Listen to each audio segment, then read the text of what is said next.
welcome back to Real Reviews. This is Cody Williams, and we're here to talk about the movie, The Pumpkin Man. It is a small, independent movie that was filmed at Sir Henry's Haunted Trail, which is a haunted attraction based out of Plant City, Florida. They feature multiple interactive horror trails, escape games, laser tag, and a haunted hayride that's brand new for this year. I myself have never been there, but someday I do hope to change that. Anyways, after being able to watch their movie with a private screener, I'm ready to get to it and talk about it. The movie story follows Cromwell, a town whose history is intertwined with that of a local legend, the Pumpkin Man. Most people don't believe the tales, but when Catherine Quinn discovers the missing piece of the legend, she and her friends will come face to face with a demon of fall, Kirves. I will say that after watching this movie, it wasn't half bad, and it wasn't the greatest either. I knew it was a low-budget made film beforehand, so I didn't have much expectations. Granted, I have seen worse low-budget films, so there is that. I do have some issues with the movie, and of course I'll get to those later. For now, I want to talk about the great things the movie has going for it, whether it be the cool premise, great costuming, how it actually looks good for a low-budget film, and some neat aerial shots. When I say that the movie has a cool premise, it really does.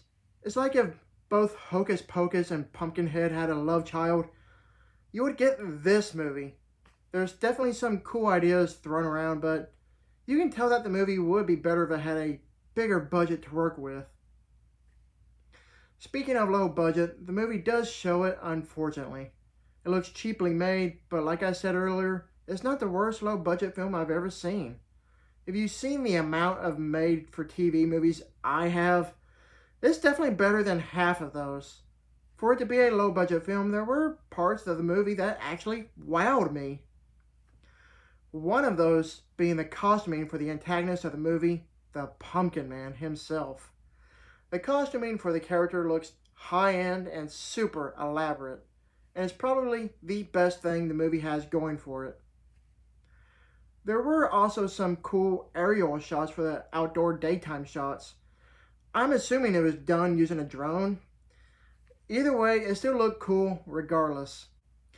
I don't mean to cause any offense to the actors themselves personally, but the performances from everyone were just painful to sit through. Their performances were so wooden and very one-dimensional. I'm sorry, but it was an arduous chore to watch everyone's acting.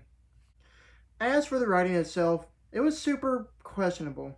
Dialogue was so-so, and the characters felt super dumbed down with terrible decisions they made throughout the film.